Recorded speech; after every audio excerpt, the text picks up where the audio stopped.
지금 우리 계속 사도행전 말씀을 우리 함께 나눕니다. 우리 16장에서는 유럽의 첫 번째 선교의 문이 열렸던 루디아 그리고 빌립보 교회를 얘기했습니다. 거기에서 큰 열매를 거두고 난 뒤에 또 반대 세력에서 핍박을 받고 오늘 데살로니가 넘어온 사건이 17장에 시작되고 있습니다. 사도 바울 일행은 이 유럽의 첫 번째 도시였던 빌립보를 떠나서 다음 장소인 데살로니카를 이동해가지고 사도 바울의 복음 전도 행위를 하게 되는데 특징이 있는 것을 보게 됩니다. 그 첫 번째 특징은 바울사도 복음을 전하면은 반드시 열매가 이루어졌고 성의 역사가 났습니다. 성의 역사로 많은 사람이 예수 믿게 되는데 꼭 핍박이 나고 박해가 났습니다. 그래서 바울 사도가 전도할 때마다 그 특징 중에 첫 번째는 복음을 전하다가 핍박이 오면 다른 도시로 떠나더라 하는 것이 첫 번째 우리가 특징을 보게 됩니다. 오늘 우리 5절 말씀을 같이 한번 읽어볼까요? 5절 사도행전 17장 5절입니다. 시작. 그러나 유대인들은 시기하여 저자의 어떤 불량한 사람들을 데리고 때를 지어 성을 소동하게 하여 야손의 집에 침입하여 그들을 백성에게 끌어내려고 찾았으나 우리가 잘 아는 대로 빌립보에서 복음을 전할 때 귀신 들린 자를 쫓아내어서 그 점장의 주인들이 자기들의 수입이 없어지게 되므로 고소고발하여 죽도록 맞고 빌립보 감옥에 들어갔다가 거기서도 바울과 실라는 조금도 굴하지 아니하고 불평운망하지 아니하고 하나님 앞에 항의하지 아니하고 그들은 기뻐 즐거움의 찬양, 능력의 찬양을 하고 능력의 기도를 했습니다. 그 능력 찬양과 능력 기도 이것이 큰 역사를 일으켜서 지진을 일으키고 옥문이 열리고 찾고 사슬이 풀려져서 놀라운 역사 속에 그들은 정말 하나님의 역사를 간수를 통해서 주 예수를 믿으라 그리하면 너와 내 집이 구원을 얻는다는 이 아주 단순한 복음을 선포함으로 그 가정이 다 예수 믿고 세례받던 사건이 빌립보에 아주 해피엔드로 나타났는데 그러나 그 복음이 증거될 때 큰 소동이 일어났던 것을 보게 됩니다. 유대인들은 시기했습니다. 왜냐하면 예수를 부인하기 때문이죠. 그래서 이들에게 복음을 전했는데 저자의 불량한 사람들을 데리고 때를 졌다. 요즘은 조폭들입니다. 조직 폭력배를 데려와서 성을 소동케 하고 결국은 예수 믿는 사람들을 박해하는 일들이 일어났는데 이때 데살로니가로 옮기게 수밖에 없었던 것을 보죠. 그래서 데살로니가에서도 복음을 전하니까 성령의 역사가 일어났으니까 이때도 역시 사람들이 일어나서 바울 일행을 핍박했다고 기록합니다. 그래서 할 수 없이 데살로니가에 더 있지 못하고 그 옆 동네인 베레아로 옮겨가는 내용까지가 17장의 내용입니다. 오늘 바울 전도행의 두 번째 특징은 그가 어느 도시를 간지 항상 유대인의 회당에서 거점을 사용했다는 거예요. 가는 데마다 회당을 찾는 거예요. 여러분 빌립보에 유대인 회당이 있었습니까? 잊어버렸습니까? 없었기 때문에 안식일에 기도처를 찾으러 가다가 누굴 만났어요? 루디아를 만난 거예요. 기도처를 밖에 없었어요. 그래서 루디아의 집에 기도처를 삼고 거기서 많은 사람에게 복음을 전했던 것을 봅니다. 근데 데살로니가 오니까 마침 찾아보니까 유대인 회당이 있습니다. 그래서 유대인의 회당에 가서 그곳의 말씀을 강론하고 복음을 전거했다는 겁니다. 그가 잘 아는 그리고 익숙한 거점을 통해서 유대인들을 먼저 복음을 전하고 그 다음에 헬라인들에게 복음을 전도하는 방법을 사용했던 겁니다. 이것은 바울의 1차, 2차, 3차 전도행에도 똑같이 이렇게 한 것을 원리를 봅니다. 그런데 바울은 복음을 전하다가 핍박이 오면 다른 떠나는 것.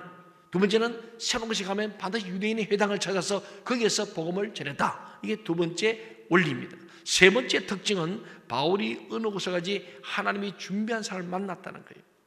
그러니까 우리는 기도할 때마다 전도는요 예비된 사람, 평화의 사람, 하나님 준비된 영혼 구원될 사람을 만나도록 기도하고 가는데 가는 곳마다 루디아를 만나게 되고 계속해서 만나는 사건이죠.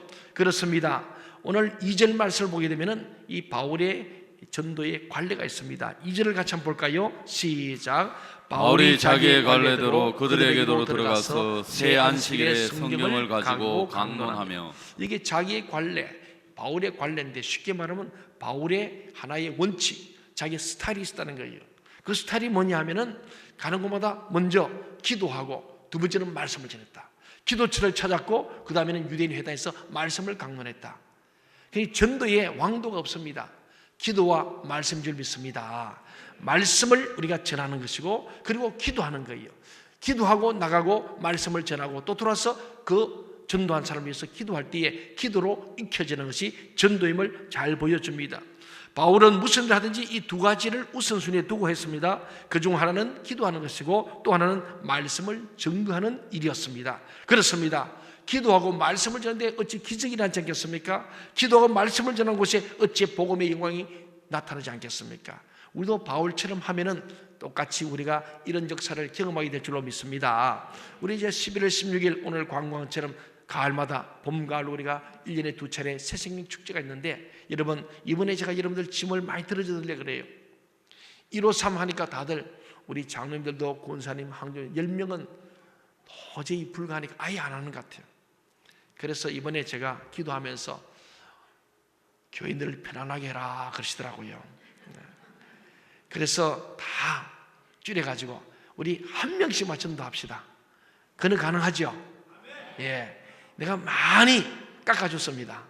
하여튼 우리 모든 성도가 한 명 지금 3주간 기도하고 그들에게 복음을 전하는데, 오늘 바울처럼 접촉점을 찾아서 우리가 가능한 사람 기도하면서 만날 자를 만나고, 정말 가능한 사람 만나서 앞으로 기도하면서 반드시 우리 전 성도가 우리가 16일 날에는 정말 손에 손 잡고 와서 우리 교회가 배가 되는 역사 있기를 바랍니다.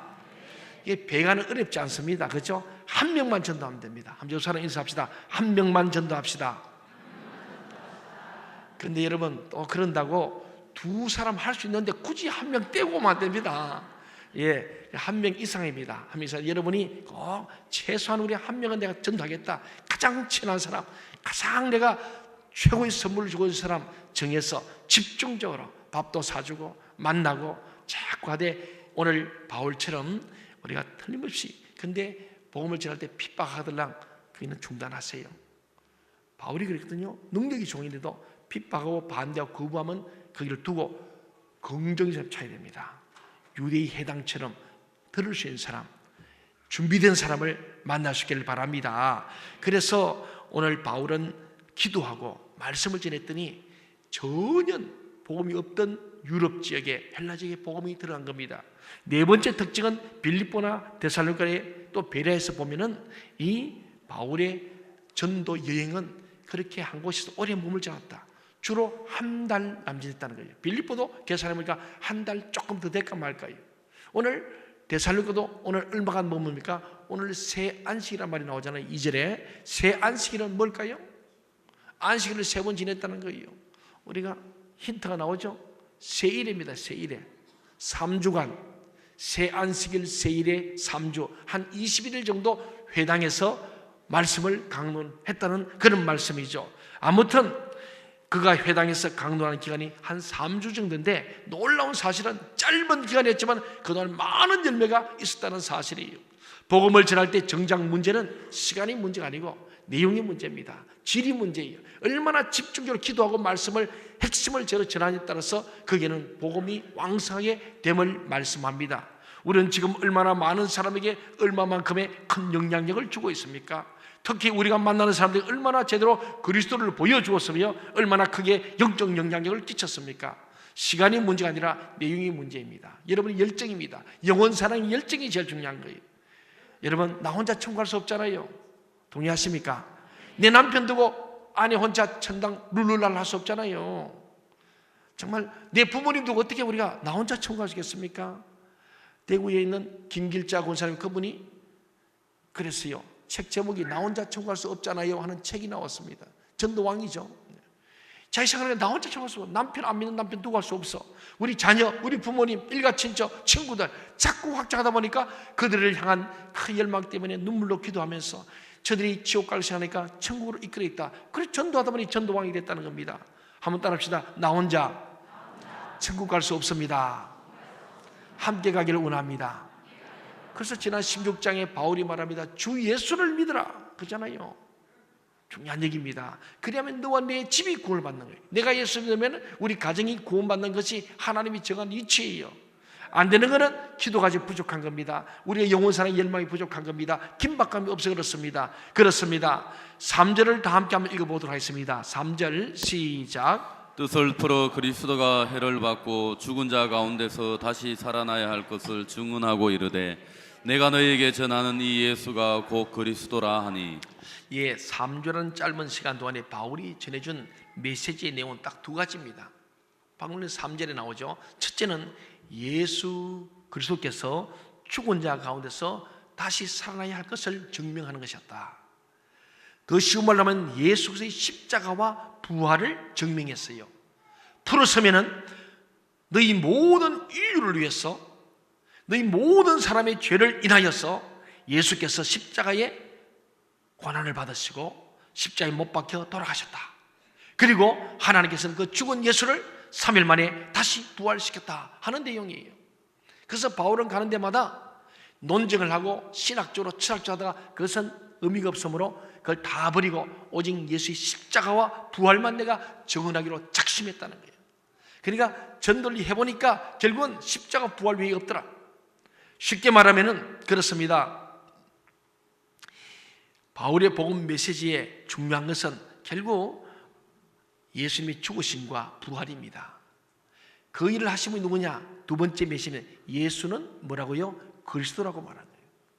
예수는 자기 백성을 저희 죄에서 구원할 자는 이름을 뜻을 갖고 있습니다만은 그냥 우리는 나사렛 예수 이름입니다. 그리스도는 직분이세요. 크리스토스, 이것은 히브리어로 메시아라는 뜻입니다. 우리의 구원자요, 우리의 영원한 하나님 나라의 주관자 되시는 메시아, 수천 년 동안에 이스라엘 민족이 기다리던 그 메시아가 바로 누구냐? 이 나사렛 예수라는 말을 전하는 거예요. 예수는 그리스도이다 하는 얘기를 전한 것입니다. 그렇습니다. 여러분, 우리는 항상 복음을 전해 핵심의 복음을 전해야 됩니다. 이분이 메시아다. 우리 민족이 수천 동안 기다리고 갈망했던 바로 그 메시아가 이 예수다 하는 얘기를 전한 거예요. 회당에서 유대인들이 전한 겁니다. 그렇습니다. 기독교에서 이보다 더 중요한 메시지는 없습니다. 이보다 더 시급한 메시지도 없는 거예요. 그래서 저는 예수님의 십자가와 부활을 전하고 그 십자가에서 죽으심으로 우리 죄가 사함을 입고 다시 부활하심으로 우리의 영원한 영생의 소망을 주신 이 예수, 이걸 믿으면 우리에게 영생이 있고 믿지 않는 자에게는 영생이 없음을 전하는 거예요. 믿습니까? 그렇습니다. 사도 바울은 짧은 시간에 이 제한된 공간에서 이 메시지, 예수 그리스도에 대해서 핵심이 되는 이 메시지를 전했습니다. 여러분들도 이렇게 메시지를 전할 수 있기를 바랍니다. 이제 우리가 전도할 때 목사님 나는 말을 못해요. 이렇게 하십시오. 한번 저를 따라하십시오. 예수님은 당신을 위해 돌아가셨고 당신을 위해 다시 사셨고 지금도 살아계셔서 우주 만물을 통치하시며 그분이 하나님의 약속하신 당신의 구원자입니다. 그러니 이 예수를 믿으십시오. 다 외웠죠? 예, 한번 해봅시다. 한번 해봅시다. 자, 저를 같이 한번 해봅시다. 예수님은 당신을 위해 돌아가셨고 당신을 위해 다시 사셨고 지금도 살아계셔서 우주 만물을 통치하시며 그분이 하나님이 약속하신 당신의 구원자입니다. 그러니 이 예수 그리스도를 믿어야 합니다. 어렵지 않지요? 예. 당신은 죽었고 다시 살아나셨고 지금도 살아계셔서 우주 만물을 통치하시고 하나님 약속하신 대로 우리에 보내신 메시아다. 그러니 예수를 믿어야 구원받습니다. 쉽죠? 이게 복음의 핵심이에요. 다른 얘기 할 게 없습니다. 그런데 이런 메시지가 선포되면 언제나 두 가지 반응이 있다는 거예요. 오늘은 바울의 이 전도를 통해서 우리가 꼭 기억해야 될 부분들입니다. 하나는 이 메시지에 대해서 긍정적으로 받아들이는 것입니다. 다른 하나는 이 메시지를 부정적으로 해서 거부하는 반응이에요. 반드시 두 가지 반응입니다. 저도 오늘 설교를 했는데 두 가지 반응이 나타나야 됩니다. 말씀을 은혜받고 야, 나도 바울처럼 정말 복음의 핵심을 전하는 전도자 되겠다 이렇게 결단하고 전도하러 나가는 사람이 있는가 하면은 나 목사님 또 전도 얘기하네. 이거 참 시계 얼마 됐는데 빨리 안 끝나나? 뭐 그것도 좋은데 또 나중에 또 엉뚱하게 또 시험 드는 사람이 있어요. 이 두 가지 반응입니다. 저는 복음을 전하면 너무나 우리 교인들이 반응이 좋아요. 두 개 중에 하나 나타나요. 예, 꼭 둘 중에 하나가 나타나요. 예. 그러니까 살아있는 설교예요. 우리 신학교에서 그럽니다. 설교한 뒤에 반응이 없으면 죽은 설교다. 근데 저는 설교만 하면 반응이 너무 잘 나와. 긍정이든 부정이든 반응이 나오니까 저는 늘 살아있는 설교를 하구나 하고 생각해요. 그렇습니다. 여러분이 복음 전도에도 딱 두 가지 반응이 있습니다. 전했는데 아무 반응이 없으면 여러분이 뭔가 기도가 부족하든지 뭔가 그 메시지가 그를 찌르지 못한 거예요. 여러분이 진짜 기도하고 말씀을 딱 전하면은 반드시 예수 믿게 되든지 아니면 반발하든지 두 가지입니다. 그 두 가지 반응을 우리 기억하라는 거죠. 오늘 본문에 봅시다. 먼저 긍정적인 반응을 보인 사람들이 있었어요. 4절을 한번 같이 보겠습니다. 시작. 그 중에 어떤 사람 곧 경건한 헬라의 큰 무리와 적지 않은 기부인도 권함을 받고 바울과 실라를 따르나. 예, 바울의 메시지를 듣고 경건한 유대인입니까 헬라인입니까? 예, 유대인들은 여기에 관심이 없다는 거예요. 경건하다는 것은 하나님을 두렵고 떨림으로 경외하고 하나님 앞에 더욱 친밀하게 나아간 자, 우리 지금 새벽기도 세례도 하는 이 말씀대로 하나님을 경외하는 거룩한 질서 속에 들어간 사람, 하나님 영적 권위와 질서를 인정하는 사람은 하나님의 영광을 보게 될 것이고 하나님의 영광이 나타나게 될 줄 믿습니다. 거기에 하나님의 은혜가 있는 거예요. 이게 바로 오늘 긍정으로 받은 경건한 헬라인들과 적지 않은 오늘 적지 않은 귀부인들이 권함을 받고 바울과 실라를 따랐더라. 이 말은 예수를 믿었더라 이런 얘기입니다. 말씀을 더 듣길 원했더라 이런 말입니다. 바울의 메시지를 듣고 많은 사람들이 예수 그리스도에 대해서 긍정적인 반응을 보인 것은 성령의 역사입니다. 바울이 뭐 설명을 잘하고 막 대단했다기보다는 물론 3주간 강론도 했지만은 사실은 그보다는 성령의 역사인 줄 믿으시기 바랍니다. 우리 빌립보서 봤지 않습니까? 빌립보 간수가 바울에게 많은 말을 듣고 예수 믿은 게 아닙니다. 하나님의 놀라운 기적과 이사 능력의 찬양과 능력 기도를 통해서 옥문이 열리는 사건을 보자마자 자결을 하려고 자살하려 하다가 바울이 우리 여기 있다, 도망가지 않는다, 생명의 소식을 전한 거예요. 그들이 그 말을 듣고 다른 말이 없습니다. 바로 엎드려서 선생들이여 어떻게 해야 내가 구원을 받겠습니까? 그렇게 물어봤지 않습니까? 이게 바울이 미리 설명해서 그런 게 아닙니다. 물론 어젯밤에 찬양 소리, 기도 소리 들으면서 뭔가 감동이 있을 수 있습니다. 그런데 무슨 감동이겠어요? 저는 미쳤구나, 죽도록 맞고 난 뒤에 뭘 저렇게 좋다고 찬송으로 박수치고 주여 삼창하고 그러나 미쳤구나 이럴 겁니다 아마. 그런데 오늘 그 놀라운 옥문의 역사 기사 표시를 보는데 이 사람이 바울과 실라 앞에 엎드려서 어떻게 구원을 받습니까? 그때 바울이 무슨 얘기했습니까? 뭐라고 얘기했죠? 예, 간단합니다. 주 예수를 믿으라. 그리하면 너와 내 집이 구원을 얻으리라. 그러니까 많은 설명하고 설득한 게 아니고 성령께서 그를 감동케 함으로 그냥 한 발을 던지니까 그 말 듣고 내가 예수 믿겠습니다, 우리 집으로 갑시다. 상처를 닦아주고 새 옷을 입혀주고 그분의 말씀을 듣고 음식을 주면서 큰 잔치를 벌리고 그 집에 모든 사람이 있었고 주변 사람이 모아가지고 새 생명 초청해가지고 잔치를 벌리고 그들이 세례를 받았더라. 그 16장에 해피엔드한 얘기 아니겠습니까? 복잡하게 설명하네요. 바울의 설득력이나 바울의 어떤 논리가 아니라 성령의 역사인 줄 믿으시기 바랍니다. 그렇습니다. 여러분, 우리가 전도할 때도 얼마나 말을 잘하고 많은 말을 해야 하느냐를 걱정하는 대신에 성령의 능력을 믿어야 할 줄 믿습니다. 성령의 능력을 믿고 다른 말하지 말고 쓸데없는 주변 이야기하지 말고 그냥 단도직입적으로 예수 믿으십시오, 이렇게 딱 들어가시기 바랍니다. 예수 믿으세요. 가장 강력한 말씀이거든요. 이런저런 잡다한 주변 얘기 아니라 예수 믿으십시오. 특별히 우리 전도기가 선포했지 않습니까? 여러분이 기도하고 나서 예수 믿으십시오 그래 보세요. 반응이 올 겁니다. 긍정, 부정 옵니다. 부정적이고 핍박하더라 그냥 그만두세요. 네. 제가 전에 우리 교회 어떤 분이 그래요.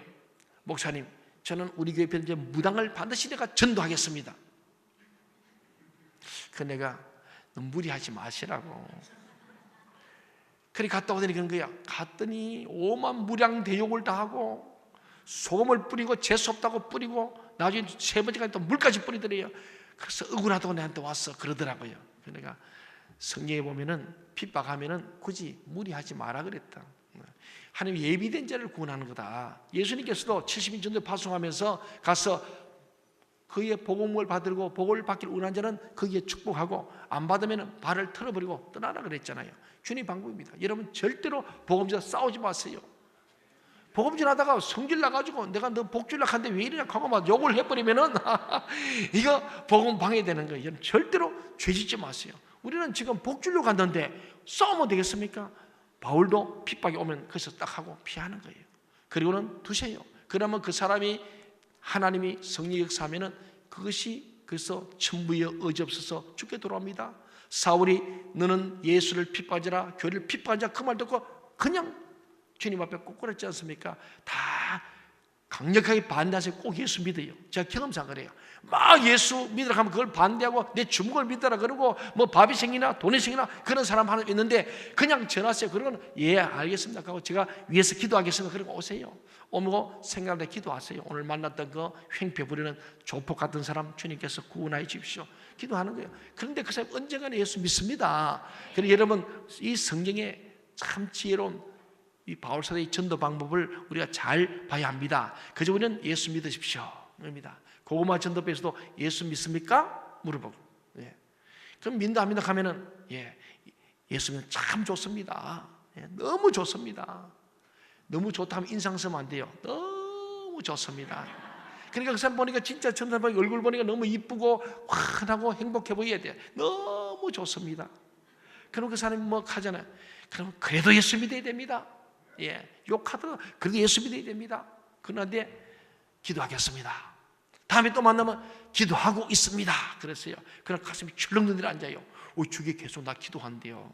그때부터 마음이 녹아지는 거예요. 저는 우리 여기 앞에 한마음 식당의 주인이 우리 교회를 건축할 때 2년 동안 한밥집을 해서 돈을 잘 벌었습니다. 그런데 그거 딱 끝나니까 갑자기 대나무 갔다가 빨간 기띠를 꼽더라고요. 그래 찾아갔어요. 아니 사장님 어찌 된 거야? 그래. 아이 글쎄 나 갑자기 신이 내려가지고 이 신을 내리기 때문에 내가 무당 안 하면 죽는다 그래가지고 그래서 할 수 없이 하고 있다는 거예요. 근데 전혀 영향이 없는 무당이요. 그래서 이리 오라고 내가 귀신 쫓아줄 테니까 기도하니까 벌벌벌 떠가 아우 그래서 제가 가면은 겁을 내요. 그래서 내가 반부를 안 갑니다. 너무 불안해하니까 귀신 쫓겨나가지고 면정실 돌아올까봐 겁을 내세요. 참 그렇잖아요. 그래서 내가 요새 기도하고 있습니다. 여러분들 기도하세요. 저기에 우리 교회 바로 코앞에 우리 기도하는 거예요. 멀쩡하다가 교회 건축 닦고 입당하려고 하니까 무당 깃발 올리는 거예요. 이게 하나님 역사 가운데 우리 교회를 향하시는 하나님의 사인이에요. 저걸 무너뜨리라는 겁니다. 그 사람이 예수 믿고 돌아야 될 줄 믿습니다. 예. 또 가서 무당하지 말고 예수 믿고 자꾸 그러면 또 잘못하면 물기 얹습니다. 그냥 가서 기도하세요. 기도하시고 지날 때마다 기도하시는데 사랑하는 여러분 오늘 보면 우리는 가서 그저 예수 믿으세요. 전하시기 바랍니다. 오늘 우리 그 다음에 부정적인 반응을 한번 보세요. 예수님을 거부하는 반응이죠. 5절 6절에 나옵니다. 긍정과 부정이 동시에 납니다. 5절 6절 시작. 그러나 유대인들은 시기하여 저자의 어떤 불량한 사람들을 데리고 때를 지어 성을 소동하게 하여 야손의 집에 침입하여 그들을 백성에게 끌어내려고 찾았으나 발견하지 못하며 야손과 몇 형제들을 끌고 업장들 앞에 가서 소리질러 이르되 천하를 어지럽게 하던 이 사람들이 여기도 이르네 그랬습니다. 이 사람들은 아주 심하게 감정적 표현을 한 거예요. 소위 말하는 우리가 혼이 작동해서 그 속에 악한 마음이 든 거예요. 이게 유대인들입니다. 하나님 믿는 사람이에요. 여러분 오늘요 교회가 왜 시끄러운지 아세요? 오래된 기존 신자들이 교회 문제를 많이 일으킵니다. 초신자들 아니에요. 오늘 유대인 같은 사람들이에요. 오늘 보자면 그러나 유대인들은 시기하여 어떻게 시기합니까? 하나님의 말씀이 증거되고 하나님이 인간 오신 예수님의 복음을 전하는데 근데 영안이 어두워지고 귀가 막히니까 오늘 이들은 끝까지 시기하는 거예요. 예수는 절대 메시아 아니라는 거죠. 그래서 저자에 또 어떤 불량한 사람 데리고 떼거리로 몰려왔다는 거 아까도 봤잖아요. 그리고는 발견하지 못하니까 야손과 메드니를 돈 받고 그냥 풀어주더라. 전혀 정말 진리의 삶이 아니죠. 그렇습니다. 우리는 이런 아주 악한 말하고 아주 복음을 방해하는 사람들요, 그 사람들은요 부정적인 반응 보인 사람들 배후를 잘 알아야 됩니다. 그 배후에는 반드시 영적인 문제가 있습니다. 영적인 문제. 저 사람 저런 사람이 아닌데 막 이상한 짓 하잖아요. 그거는 그 사람이 하는 게 아니에요. 미워하면 안 됩니다. 사람 미워하지 말고 그를 부리고 있는 사단을 예수님을 쫓아내야 할 줄 믿습니다. 그 사람이 지금 사탄에게 종로로 타는구나, 이걸 분별해야 됩니다. 그렇습니다. 더 구체적으로 말하면 복음이 전해지는 것을 그냥 두지 못하는 사탄이 개입해서 사람들을 미혹하기 때문에 그런 거예요. 거기 넘어가는 거예요. 복음을 방해하고 교회의 부흥을 방해하고 목회를 방해하고 예수 믿는 사람들이 더 기도하고 더 전도하는 것을 방해하는 것은 그 사람이 하는 게 아니고 누가 하는 거라고요? 마귀 사단이가 배후에서 조종한다는 사실을 믿으시기 바랍니다. 그렇습니다. 빌립보에 복음이 전해지자 소동을 일으켰던 것처럼 사탄은 그리스도의 복음이 들어가는 곳에 꼭 소동을 일으키고 혼란을 주고 문제를 일으킵니다. 시끄럽게 합니다. 우리는 여기서 다시 한번 사탄의 악한 전략을 보게 됩니다. 제가 지난주에 사탄의 전략과 하나님의 구원 섭리를 말씀했잖아요.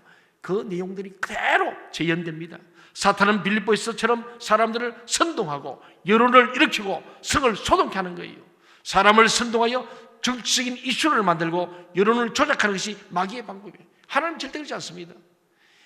별것 아닌 문제가 아니라 정치 이슈를 만들고 조작해가지고 남의 사람을 억울하게 하고 누명을 덮치는 이게 마귀의 전략입니다.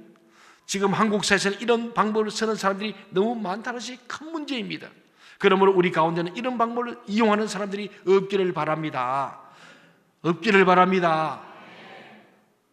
오늘 한국 교회가 우리 한국 사회를 얼마나 정말 잘 살게 만들었습니까? 우리 기독교인들 알아야 되면 우리 한국 역사를 보세요.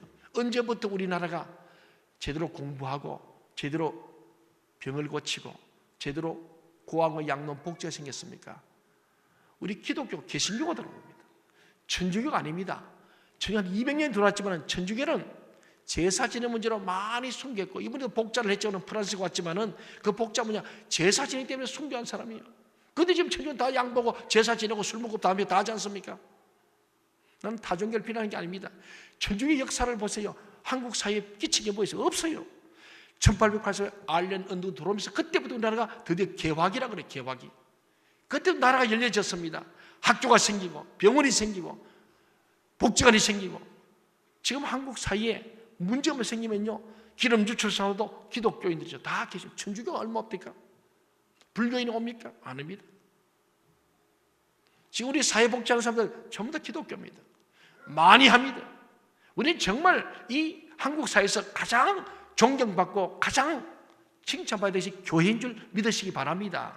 그런데 마귀는 이 교회가 세계 역사상 유례없는 큰 부흥과 급속한 발전이 이루니까 한국 교회를 깨려고 사탄 마귀는 계속 역사한 줄 여러분 아셔야 합니다. 복음이 널리 전거되고 교회가 더욱더 이 세계 선교를 제일 주도 이끌어갈 한국 교회를 무너뜨리는 사탄의 이 역사에 있음을 여러분 아시기를 바랍니다. 좀 아멘 크기에 이분들이 사탄에게 눌려있어 그래. 우리 한국교회 그래서 문제예요. 그래서 오늘 한국교회를 대표하는 교회들 막 목사들 넘어뜨리고 교회를 분열하지 않습니까? 잘 봐야 됩니다. 물론 우리 영직주들이 똑바로 해야 돼요.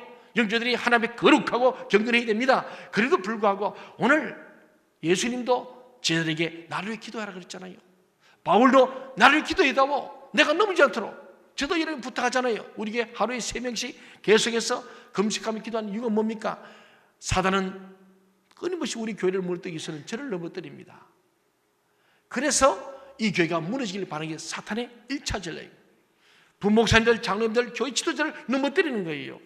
한국교회 가장 대표교를 무너뜨려서 그냥 기독교를 그냥 먹칠을 하는 것이 사단의 전략인 줄 여러분 알아야 할 줄 믿습니다. 이걸 모르고 예수 믿는다는 사람들, 교회에 그 오래된 사람들, 지도자들이 그냥 그게 마귀 노름에 넘어져가지고 교회를 어렵게 하고 분란시키고 세상의 매스컴에 더러운 소문이 나게 하고 이게 오늘 보잖아요. 바울이 무슨 죄가 있습니까? 바울은 복음 전한 것밖에 없어요. 하나님의 복음을 전해서 생명도까지 하는 정말 위대한 하나님의 사도 아닙니까? 구약에 보면 아브라함과 다윗이 최고의 인물이라면 신약의 베드로, 바울입니다. 동의하십니까? 그 중에도 바울이 신약의 반 이상을 기록할 정도로 위대한 사도입니다. 그런데 바울이 왜 이렇게 고난이 있습니까? 왜 핍박이 있습니까? 왜 마귀 역사입니까? 바울이 죄 때문입니까? 아니에요. 복음이 왕성하니까 사단이가 시기 질투가 나서 그 복음을 방해하는 거예요. 이걸 우리 알아야 할 줄 믿습니다. 그걸 모르고 여론을 조작하고 이슈를 만들고 여기에 같이 합세하고 그게 사단의 전략 아닙니까? 우리는 하나님의 구원 섭리를 똑바로 알 줄 믿습니다. 오늘 이 말씀 보지만은 바울이 전도할 때마다 공통점 4가지를 말씀드렸어요. 그리고 바울은 핵심 메시지 문제를 2가지로 말씀했습니다. 이제 마지막으로 우리는 이 복음이 들을 때 반드시 긍정의 반응과 부정의 반응이 있다. 이걸 알아야 합니다. 우리 교회 부흥되는 거 하나님은 기뻐하십니다. 마귀는 매우 시험 드는 거예요. 이해하십니까? 우리 교회 세일의 특별 시험에 가득가득 차니까 마귀가 지금 미치겠어요. 이해하십니까? 예, 이걸 잘 아셔야 돼요. 그래서 우리는 항상 하나님 중심, 성경 말씀 중심, 교회 중심, 목사님 중심으로 한마음 한뜻이 되어서 나갈 때에 우리 교회는 지혜의 부흥을 이룰 줄로 믿습니다. 그 첫 번째가 이번 10월 16일에 전 성도가 1명 이상 전도하는 거예요. 어떻게? 오늘 바울처럼, 우리는 바울처럼 멀리 가서 전화 못해도 내 가까운 내 가족, 내 이웃, 이건 못할 수 없지 않습니까? 그러기는 반드시 전도하려면 마귀가 역사함을 기억하세요. 어떤 이상한 형사는 그 벽 위에 마귀 역사나, 그럼 기도해야 합니다. 기도에는 마귀를 쫓는 길이 없습니다. 예수님께서도 귀신을 쫓는 것은 기도 외에 다른 없다 합니다. 그래서 저는 세례 특별 새기도를 하면서 이 기도 끝나고 이번에 또 특별 집회를 하고, 그런데 우리는 다시 한번 추수감사절 오후에 옛날에 우리가 축제하던 것을 버리고 이번에 땅을 밟으며 아산 땅에 우리 전교에 나서 땅을 밟으며 기도하는 일을 하려고 합니다. 그러므로써 우리가 이 아산을 복음하는 우리 선두주자의 교회가 되어야 할 줄 믿습니다. 동의하십니까? 그렇습니다. 이제 마지막으로 우리는 7절부터 9절 말씀을 읽고 마치겠습니다. 7, 8, 9절 시작. 야손이 그들을 맞아들였다. 이 사람들이 다 가이사의 명을 거역하여 말하되 다른 임금 곧 예수라 하는 이가 있다 하더이다 하니, 무리와 업장들이 이 말을 듣고 소동하여 야손과 그 나머지 사람들에게 보석금을 받고 놓아주니라. 아멘. 7절에서는 이들을 가이사와 연결시킵니다. 도대체 지금 복음 전하는 것과 가이사와 무슨 상관이 있습니까? 이게 마귀는 얼토당토로 연결시켜서 막 조작하는 거예요. 그러나 반대자들은 그 업장들에게 이 사람들이 가이사의 명을 거역하여 말하되 다른 임금 곧 예수라는 이가 있다 하더이다 라고 말함으로써 복음 전하는 일이 가이사의 권위에 도전하는 것처럼 인식되게 만드는 거예요. 말도 안 되는 소리인데 그럴듯하게 만드는 거예요. 이게 마귀의 수법입니다. 즉 예수님에 관한 문제를 정치적인 이슈에 끌어들이는 거예요. 이러한 이유로 바울 일행은 더 이상 데살로니가에서 전도하지 못하고 이웃 도시 베레아로 옮기게 됩니다. 사랑하는 여러분, 오늘 우리는 바울의 전도에 대해서 함께 보았습니다. 바울의 전도 여행의 특징도 봤고 바울 전도의 핵심 메시지도 들었습니다. 그리고 바울 메시지에 대한 2가지 반응에서 말씀드렸습니다. 우리는 어찌하든지 바울 전도의 핵심 메시지, 예수는 그리스도라고 증언한 일을 결코 게을리할 수 없는 줄 믿습니다. 이제 우리가 정말 오늘부터 여러분이 다시 한번 이 바울의 전도의 전략과 방법과 복음 핵심 메시지를 마음에 품고 오늘부터 만나는 사람마다 때로지 어떤지 뭐든지 복음을 전하시기 바랍니다. 그리고 그 중에 반드시 1명 이상 여러분을 따라올 줄로 믿습니다. 기도하고 말씀을 전하고 전도하는 여러분 되므로 정말 하나님 앞에서 정말 복을 받는 사람들, 그리고 정말 하나님이 우리에게 말씀대로 모든 민족으로 제자 삼는 일을 우리 위해 해나가야 할 줄 믿습니다. 우리는 아산을 책임지는 교회입니다. 우리는 원하도 원치 않는 하나님이 그렇게 만들어 오셨습니다. 지난 우리 15년 동안에 10배, 20배의 부흥을 준다는 것은 기적 아닙니까? 6, 70명이 어떻게 2,000명, 3,000명이 될 수 있겠습니까? 하나님 역사인 줄 믿습니다. 말씀에 바울이 말 잘해서 된 게 아니고 제가 잘해서 아니고 성령의 역사인 줄로 믿습니다. 왜? 이 마지막 시대에 다시 오실 주님을 예비하는 교회로, 제자화된 교회로, 능력의 말씀과 능력, 성령의 역사 있는 교회로, 어중이 뚜중이 모인 그런 군중들의 집단이 아니고 숫자만 채우는 게 아니고 진짜 예수인을 만드는 교회로 하라고 교육과 훈련을 하는 교회로 세운 줄 믿습니다. 여러분 힘들 줄 압니다. 그냥 와서 왔다 갔다 하는 게 아니고 반드시 알파, 인카운터, 퍼스널 리더스쿨을 쭉 하는데, 어제 우리 리더스쿨 3학기 리더십 학례학교 끝나고 간증하는데 2분의 간증을 들으면 그래요. 참 교육이 이렇게 중요한 줄 몰랐다. 내가 열심히 했는데 리더스쿨을 다시 듣는다. 다시 들었대요. 자, 이러면 안 되겠다. 내적 치유 다시 시작했는데 내적 치유 때 자기의 쓴뿌리를 발견하고 다시 한번 가정 취하면서 우리 가정이 회복되고, 매일 부부 싸움했는데 가정이 회복되고, 오늘 리더십을 통해서 내가 이제는 정말로 주님 앞에서 셀 리더로서 똑바로 서야 되겠구나 결심했다. 교육이 이렇게 중요한 겁니다. 선생님, 교육과 훈련입니다. 여러분이 저는 부탁드립니다. 여러분 바쁜 줄 압니다. 여러 가지 변명을 할 수 있습니다. 소 팔고 시집가고 장가가고 뭐 할 일이 많습니다. 밭을 매야 됩니다. 그렇습니다. 근데 주님 말씀합니다. 너희는 먼저 그의 나라와 그의 은혜를 구하라. 그러면 더한다. 언제까지 제대로 예수를 알고 믿어야 안 되겠습니까? 정말 여러분이 교육과 훈련을 참여하길 바랍니다. 돈 좀 덜게 벌더라도 하나님 앞에 교육과 훈련에 들어가면 그 돈을 주님이 채워줄 줄 믿으시기 바랍니다. 너희는 무엇을 먹을까 입을까 마실까 염려하지 마라. 너희는 먼저 그의 나라와 그의 은혜를 구하라. 그리하면 이 모든 것이 더해준다고 주님 말씀하셨어요. 믿습니까? 하나님을 믿으면 말씀을 믿으시기 바랍니다. 그리고 좀 눈 딱 감고 장사 좀 그만두고 열심히 교육도 하고 때로는 휴가 내서 월차 내서라도 좀 하고. 그래서 제가 금요일 저녁부터 토요일입니다. 마음만 먹으면 할 수 있습니다. 그래서 우리가 제대로 교육 훈련을 통해서 바울같이는 못할지라도 여러분이 복음 전도자여서 주님 앞에 설 때 멀지 않았어요. 우리 언제 주님 앞에 설지 모릅니다. 주님의 재림이 가까웠습니다. 우리의 죽을 날도 언제인지 몰라요. 매일매일 하루하루 사는 거예요. 주님 앞에 설 날이 옵니다. 그때에 주님이 우리 말씀할 겁니다. 뭐하다 오냐 물까입니까? 주님 명하신 복음 전하라 그랬잖아요. 만민에게 복음을 전하라. 그게 주님 명령 아닙니까? 그래 복음을 전해서 오면은 제자 삼고 우리 교회 만민에게 선교하는 믿음의 교회, 천국 시민을 양성하는 교회, 빈장을 치유하는 교회로 나가는데 우리가 그 일 하다가 주님 쓸 때에 주님 앞에서 착하고 충성된 종이요, 너희가 참 잘해서 내가 너에게 상급을 준다고 하는 그 주님의 음성을 들을 수 있기를 바랍니다. 우리가 오늘, 내일, 한 달 후, 1년 후에 우리 인생이 끝날 사람도 여기 많이 있습니다. 기분 나쁩니까? 있어요. 우리 생명이 언제 끝날지 모릅니다.